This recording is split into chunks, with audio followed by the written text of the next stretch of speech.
ler a palavra do Senhor nessa noite.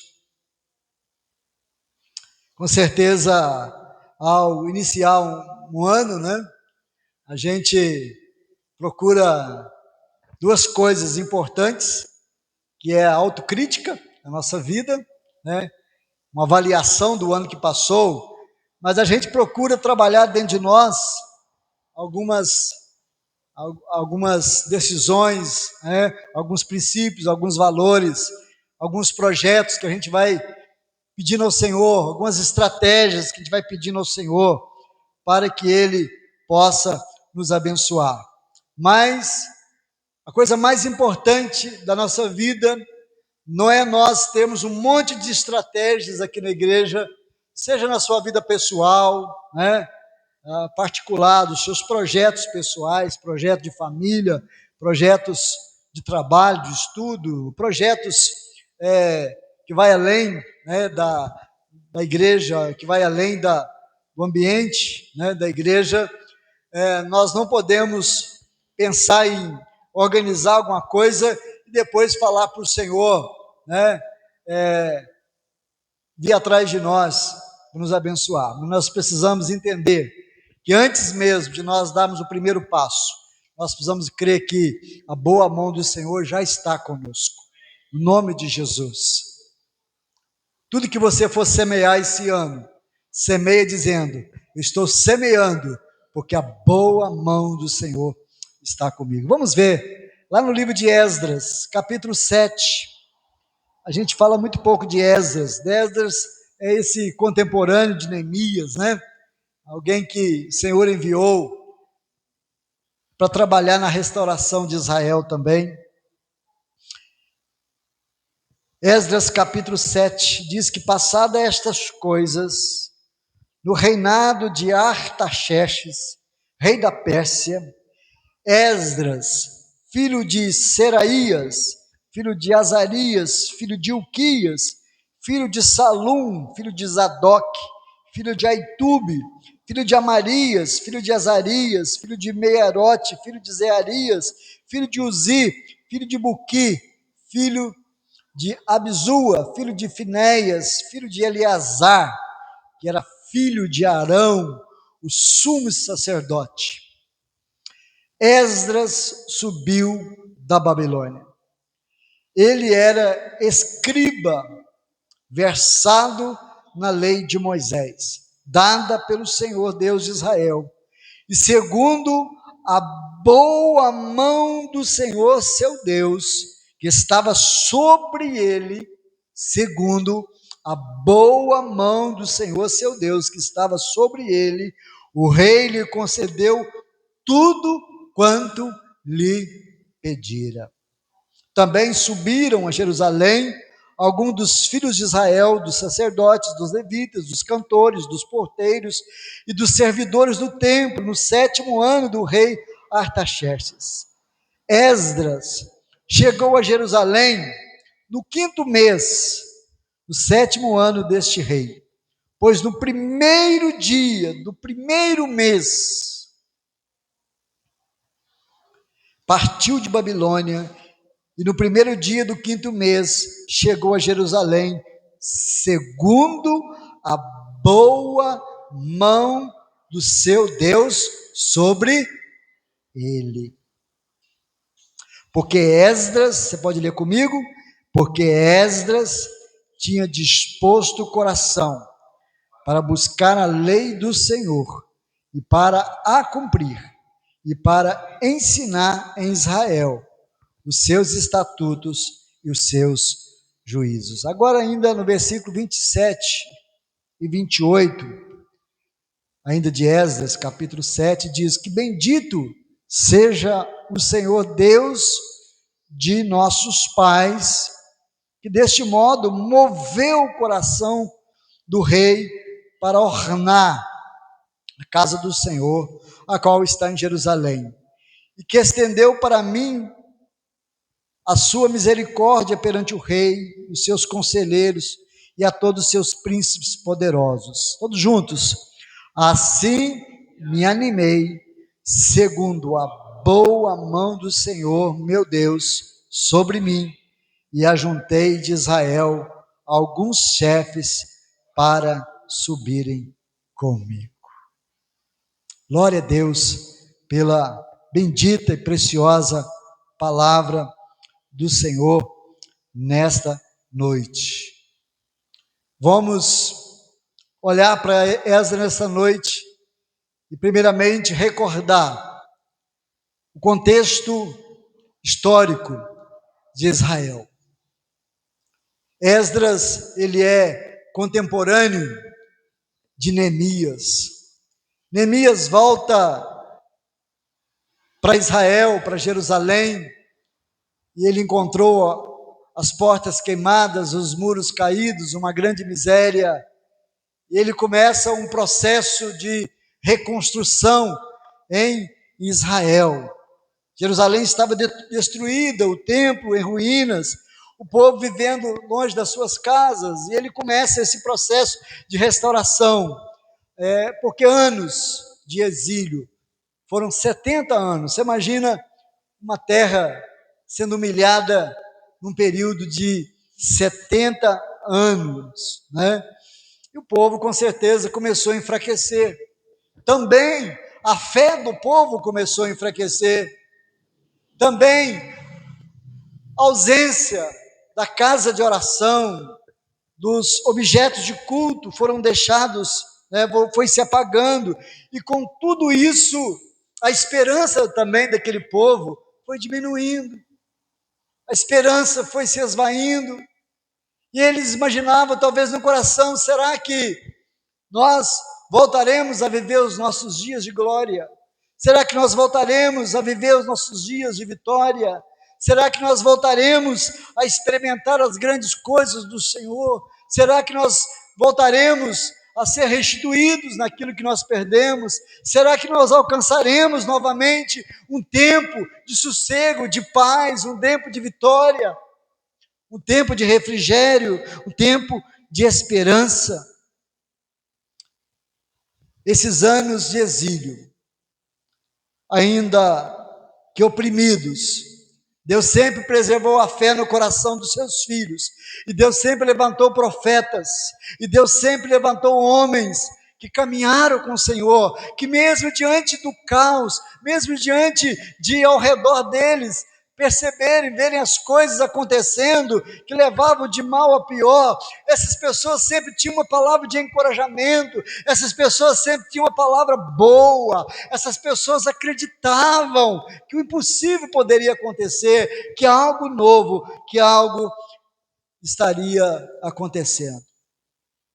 E Neemias volta, agora vem no tempo certo, vem Esdras, o qual o Senhor moveu o coração do rei para que o enviasse a Jerusalém, né? Era um rei que não servia a Deus, era o Artaxerxes, rei da Pérsia. Ele não era um homem que servia a Deus de Israel, mas passou a cumprir os seus propósitos, porque quando Deus soberano quer fazer, Ele faz qualquer um trabalhar para Ele. Quando Deus, que está no controle de todas as coisas, quer realizar algo, irmãos, Ele vai realizar. E aí nós precisamos caminhar nesse início de ano, né? Numa palavra que a gente ouviu aí alguns anos atrás, no estudo de Apocalipse, né? E aquela palavra ficou gravada no nosso coração, que a nossa professora sempre dizia: eu não sei como Ele vai fazer, mas Ele vai fazer. Eles não sabiam como ia fazer, como ia acontecer, mas eles acreditaram que o Senhor poderia abençoá-los. Esdras, para ele ficou claro que Deus não governa apenas dentro da igreja, que Deus também governa fora dos reinos, né? Que Deus governa além das decisões políticas, das decisões globais. Deus é um Deus soberano que governa acima de todas as coisas. A reconstrução do templo foi marcada por muita emoção, por muita esperança, com muita alegria. É nesse contexto que Esdras entra em cena. Quem era Esdras? Nós lemos aqui uma listagem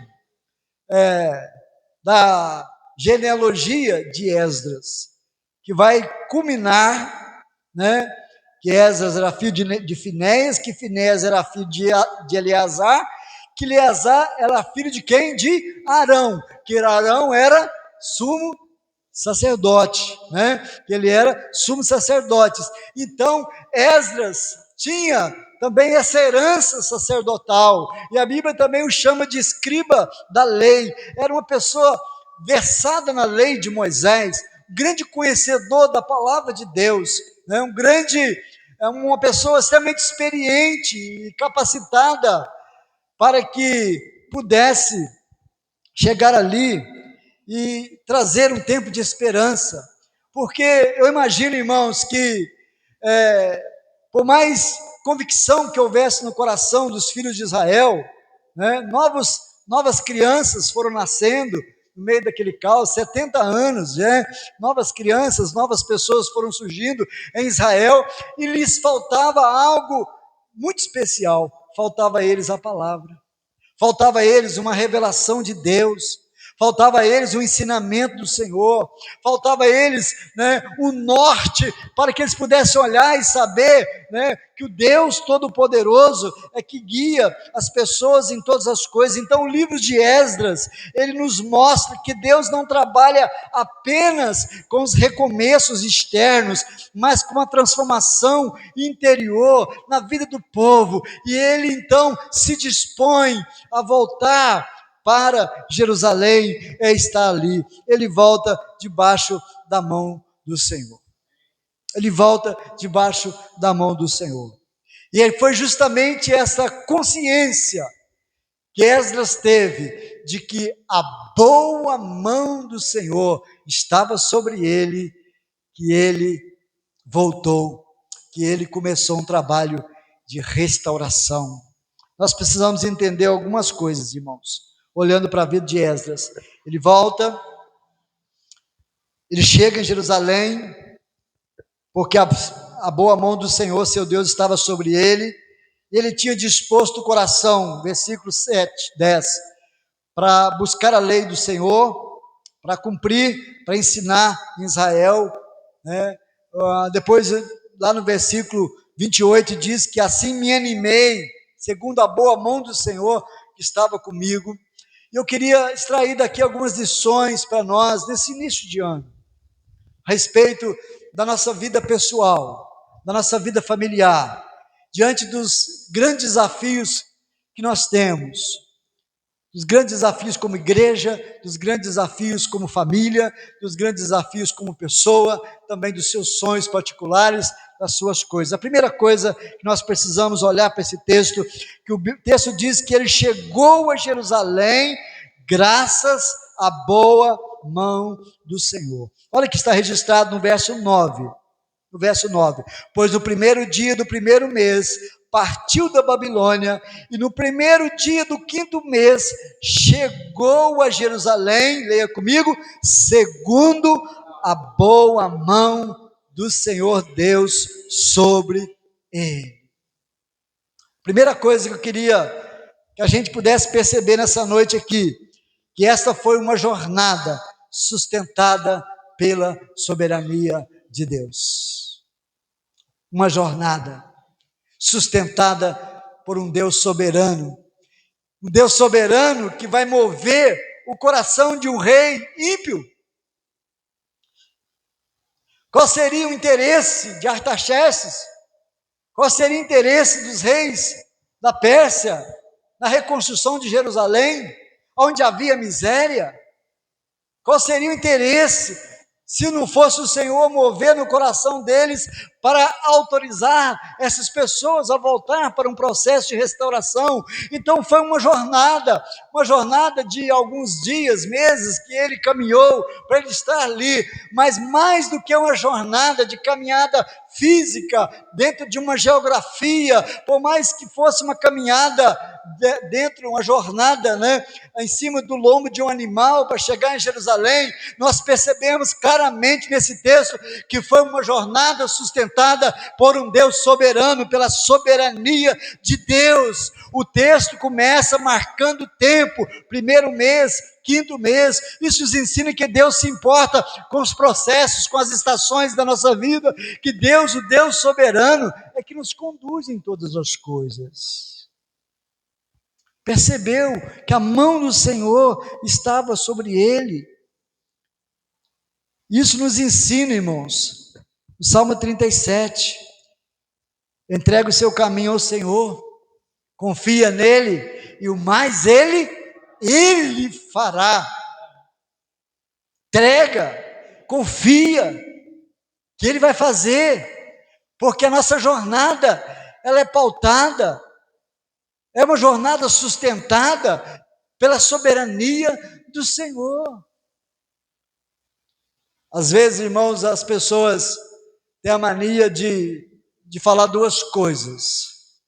Quando algo dá muito certo, as pessoas batem no peito e falam: eu fiz, eu realizei, eu alcancei. Mas quando algo dá errado, as pessoas têm a mania de dizer: Deus não me abençoou, né? Deus não me abençoou. Às vezes, quando algo dá errado, a gente projeta para o Senhor, mas quando algo dá certo, às vezes a gente quer puxar para a gente a glória, queremos puxar para nós, né? Foi o meu esforço. Não, Esdras deixa bem claro, ele só chegou ali porque a boa mão do Senhor o conduziu. Porque a boa mão do Senhor o conduziu. Provérbios 20, verso 24. Os passos do homem são dirigidos pelo Senhor. Eu quero dizer para você nesse início de ano, a nossa grande questão não é sobre controlar o ano, mas é sobre consagrar o ano ao Senhor. Não é saber se nós vamos ter controle das coisas aqui na igreja, se vamos ter controle das coisas dentro de casa, se vamos ter controle da nossa vida, se vamos dar conta das coisas, mas é de descansar e confiar que há um Deus soberano, que a boa mão dele repousa sobre a nossa vida. Se a boa mão do Senhor está conosco, não precisamos desesperar. Você não precisa desesperar, ficar preocupado com amanhã, o que virá amanhã. Eu imagino como é que foi a partida de Esdras, um servo de Deus. Quando diz que ele era versado na lei de Moisés, é porque ele conhecia a história de Israel, ele conhecia como esse Deus maravilhoso já tinha operado lá no passado, como esse Deus já tinha realizado grandes coisas, como esse Deus abalou a terra do Egito, como esse Deus guiou Israel pelo deserto. Vamos descansar, meus irmãos, na soberania de Deus. Vamos deixar que o Senhor conduza a nossa jornada. Nós não podemos, de maneira alguma, viver desapercebidos e vivermos a cultura de Zeca Pagodinho, deixa a vida me levar, vida leva eu. Não, a nossa conduta é: a boa mão do Senhor vai me levar, a boa mão do Senhor vai me conduzir todos os dias da minha vida. Não é sobre controlar, é sobre ser controlado. Não é sobre ter o domínio, é sobre ser conduzido pela boa mão do Senhor. Quando ele chega em Jerusalém, ele vai dizer: bendito o Senhor Deus, nossos pais, que deste modo moveu o coração do rei para ornar a casa do Senhor, a qual está em Jerusalém, e estendeu para mim a sua misericórdia perante o rei e os seus conselheiros e todos os príncipes poderosos. Assim me animei, segundo a boa mão do Senhor, meu Deus. Se a mão do Senhor estiver sobre você, você vai dar um chute no desânimo todos os dias. Senhor que vai te animar. Quanto mais perto de Deus você estiver esse ano, querido, mais animado você vai estar. Quanto mais consciência você tiver que Deus está com as mãos dele sobre a sua vida, mais perto dele você vai poder estar. O Salmo 90, que nós meditamos, inclusive domingo passado, o seu finalzinho, o Salmo 90 diz, no verso 16, aos teus servos apareçam as tuas obras, e seus filhos a tua glória. Seja sobre nós a graça do Senhor nosso Deus. Confirma sobre nós as obras das nossas mãos. Sim, confirma a obra das nossas mãos. Como que Deus faz isso? Colocando, estendendo a mão dele sobre nós. Nós temos muitos versículos na Bíblia que apontam para esse fato da mão do Senhor estar estendida. Eu anotei alguns aqui, lá em Neemias 2,18 diz, declarei como a boa mão do meu Deus estivera comigo, e também as palavras que o rei me falara. Esse de Esdras 7,10, Esdras 7,28, Esdras 8,22 também diz, a boa mão do nosso Deus é sobre todos os que o buscam, para o bem deles, mas a sua força e a sua ira são contra todos que o abandonam. Atos também 11:21 diz, a mão do Senhor estava com eles, e muitos creram e se converteram ao Senhor. Como nós precisamos de estar descansando na soberania do Senhor. Isso se chama dependência de Deus, dependência do Senhor. A segunda coisa, irmãos, que eu olho para a vida de Esdras, que ele volta para reconstruir Israel, para viver uma excelência, um ano de excelência, é que além dele entender que a sua caminhada estava debaixo da soberania de Deus, ele tomou uma decisão interior no coração dele. Ele tomou uma decisão interior. E essa decisão anterior, ela antecede o mover exterior. Às vezes nós queremos ver as coisas acontecendo, mas às vezes para as coisas acontecerem, elas precisam primeiro serem precedidas por decisão interior.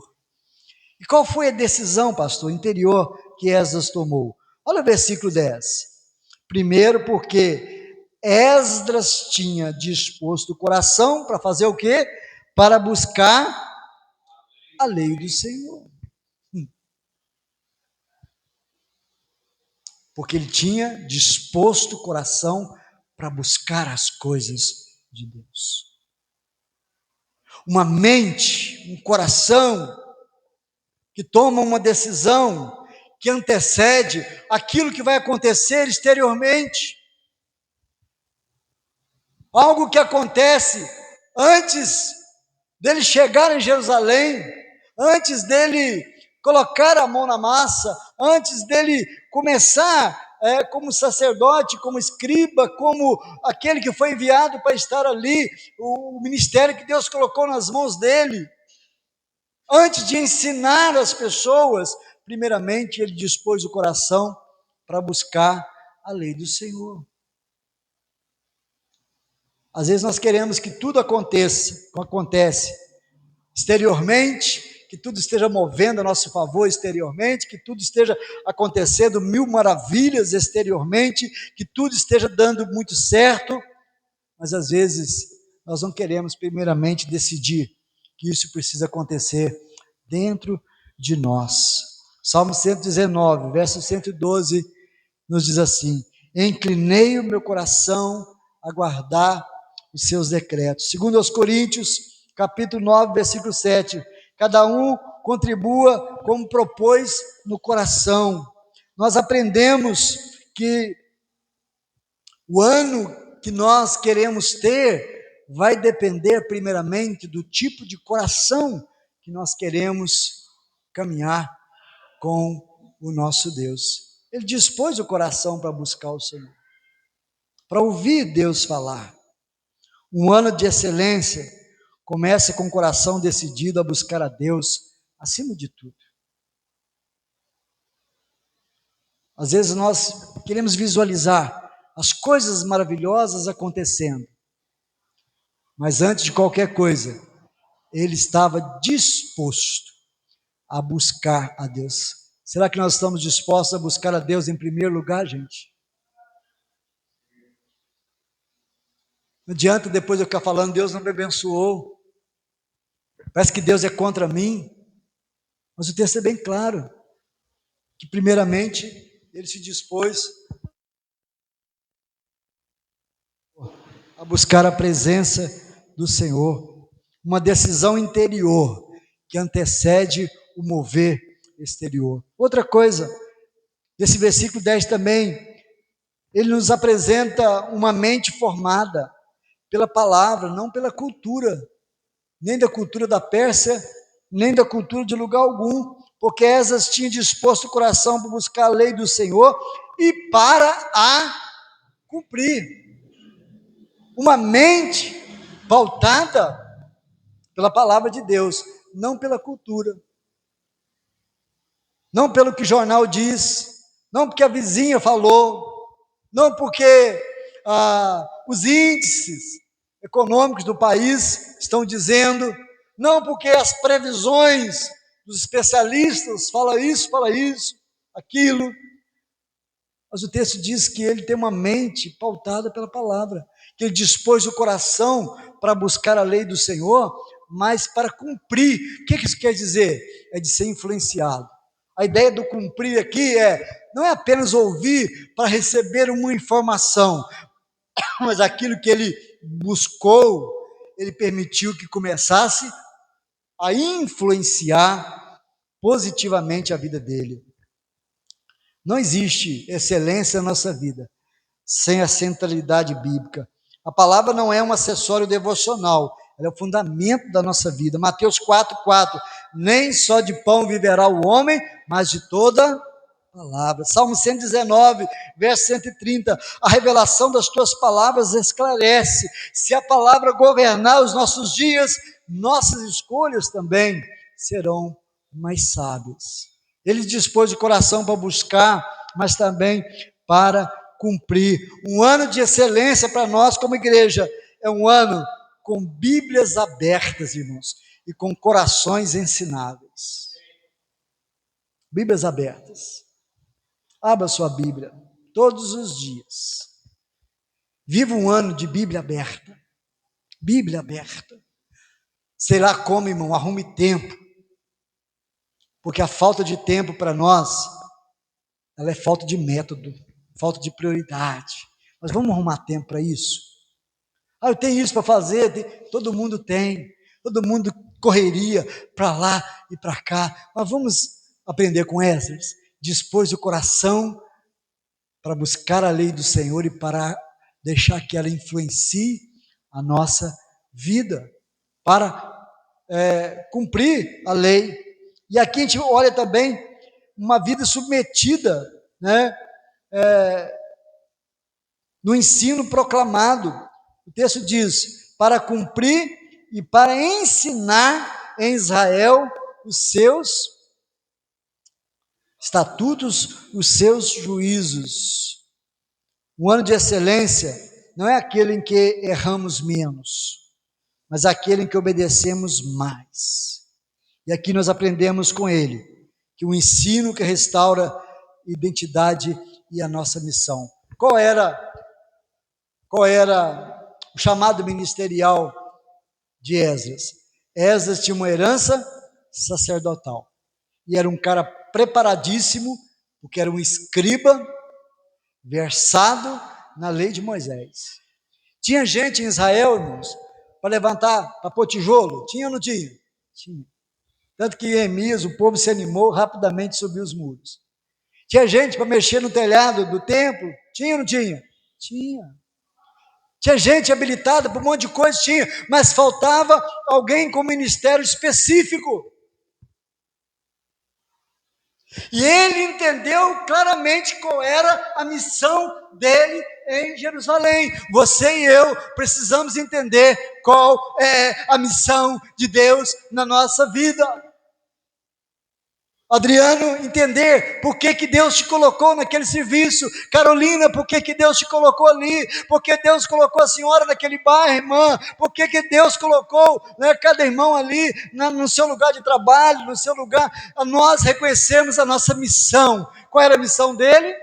Ensinar o povo. Nós temos uma missão como igreja, como servos de Deus, que é transmitir. Uma igreja vive um ano de excelência quando cresce em maturidade, não apenas em atividade, quando nós passamos a ensinar aquilo que nós temos recebido da parte do Senhor.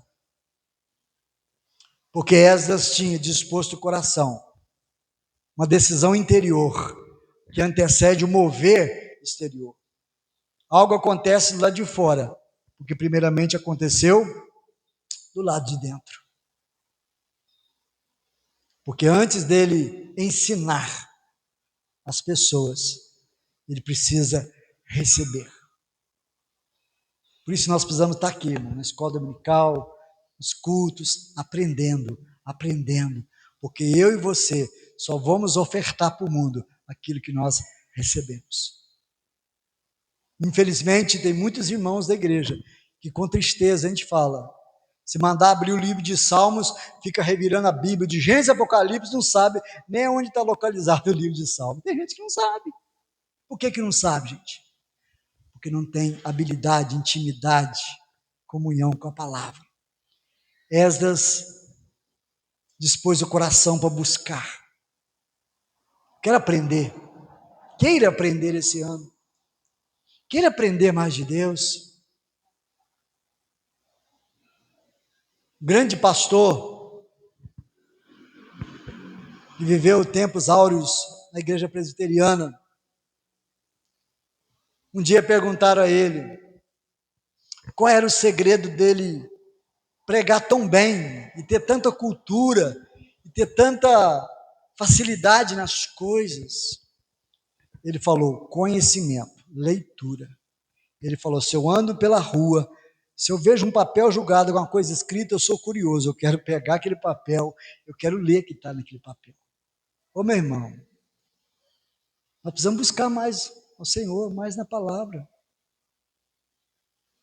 Vamos parar de buscar na internet, vamos ler mais a Bíblia, lê a Bíblia mesmo, lê mais a Bíblia. Esses videozinhos de TikTok, YouTube, irmão, cuidado com isso. Isso não alimenta a alma da gente, não. Isso não alimenta. Ele dispôs o coração para buscar a Deus. E no que ele busca, ele diz: eu preciso ser influenciado, preciso cumprir isso aqui. Isso é importante para mim. E ele dispôs a passar isso para a frente, passar isso para as pessoas. A boa mão do Senhor estava sobre ele. E aí a gente conclui pensando o seguinte: foi por acaso que a boa mão do Senhor estava sobre ele? Foi por acaso, gente? Não. Porque a boa mão do Senhor vai estar comprometida com quem está comprometido com ele. Deus não é Deus de ficar nos acompanhando nas nossas decisões, aonde nós vamos. Deus é Deus que quer conduzir a nossa vida, no nome de Jesus. Tão lindo olhar para Esdras. Poxa, várias vezes ele faz questão de dizer: a boa mão do Senhor estava comigo. A boa mão do Senhor fez isso. A boa mão do Senhor conduziu. Talvez você pergunte: mas parece, pastor, que eu não vejo Deus agindo na minha vida. Parece que a boa mão do Senhor não está sobre mim. Mas sabe por que a boa mão do Senhor estava sobre Esdras? Porque ele tinha disposto o coração para buscar a Deus, a sua palavra, para cumprir a sua palavra e para ensinar a palavra de Deus. Não queira o mover exterior sem primeiro deixar Deus tratar o seu coração. Perca a oportunidade esse ano, não, por favor. Pastor, eu não li a Bíblia esse ano ainda não, então você já perdeu Se você lê hoje ainda, você perdeu 3 dias só. Você aproveita o dia de hoje. Mas se você não lê hoje também, já vão ser 4 dias que você perdeu esse ano. Tudo passa rapidamente, irmãos. Vamos aproveitar mais, valorizar isso, mas com aquela certeza, a mão do Senhor está me conduzindo. Pare de viver no desespero, na luta, né? Batendo cabeça. Vamos caminhar com o propósito do Senhor. Deus está no controle. A boa mão do Senhor está sobre as nossas vidas. Eu quero encerrar dizendo o seguinte: à luz de Esdras, nós precisamos caminhar debaixo da mão de Deus. À luz de Esdras, nós precisamos tomar decisões espirituais firmes na nossa vida. À luz de Esdras, precisamos priorizar a palavra de Deus diariamente. À luz de Esdras, precisamos viver em obediência prática. E à luz de Esdras, precisamos nos comprometer com o crescimento, o ensino e o crescimento espiritual. Um ano de excelência nós queremos.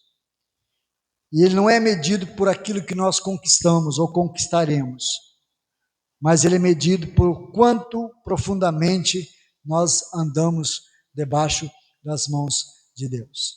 Porque uma pessoa pode chegar no final do ano e ter um baita de um relatório. Conquistei. E está triste, angustiado e não realizado. Você pode chegar no final do ano, talvez pensando, deixei de conquistar um monte de coisa, mas em todos os momentos da minha vida, percebi que Deus, a mão dele estava me sustentando. É isso que faz toda a diferença na vida da igreja. Vamos ficar de pé para a gente encerrar? No nome de Jesus. Hoje é aniversário da Verinha, que dia? É amanhã. Manda um recadinho dela para ela lá no grupo, que a Verinha, ela viajou nesse final de ano, né? Ela não está aqui, né, conosco, para a gente cantar um parabéns para ela. Vamos orar ao Senhor. Pai querido, Pai santo, muito obrigado, Senhor, pela forma como a boa mão do Senhor conduz a nossa vida. Como a boa mão do Senhor nos leva de forma altaneira, de cabeça erguida, em lugares que nós nem imaginamos. Nós sabemos, ó Deus, que os desafios, eles estão aí, eles podem até crescer, mas não vai nos faltar a boa mão do Senhor. Nos ajude a pautar o nosso ano, Deus, confiando na boa mão do Senhor, mas tomando decisões espirituais corretas, de buscar o Senhor, de buscar a Tua palavra, de cumprir a Tua palavra e de ensinar a Tua palavra, Pai. Que nós sejamos essas pessoas comprometidas todos os dias da nossa vida, Pai. No nome de Jesus. Para chegarmos no final do ano, possamos dizer: bendito seja o Senhor que me conduziu até aqui. Que essa consciência anime cada um. Sejamos animados este ano a semear, a trabalhar e a realizar a obra do Senhor, em nome do Senhor Jesus, que nós oramos e desde já te agradecemos, com a graça maravilhosa do nosso amado Salvador Jesus Cristo, que o amor de Deus, o nosso Pai, as consolações, o poder do Espírito Santo, sempre repouse sobre nós, sempre debaixo da mão poderosa do Senhor, caminhando vitoriosamente, hoje e sempre. Amém. Amém.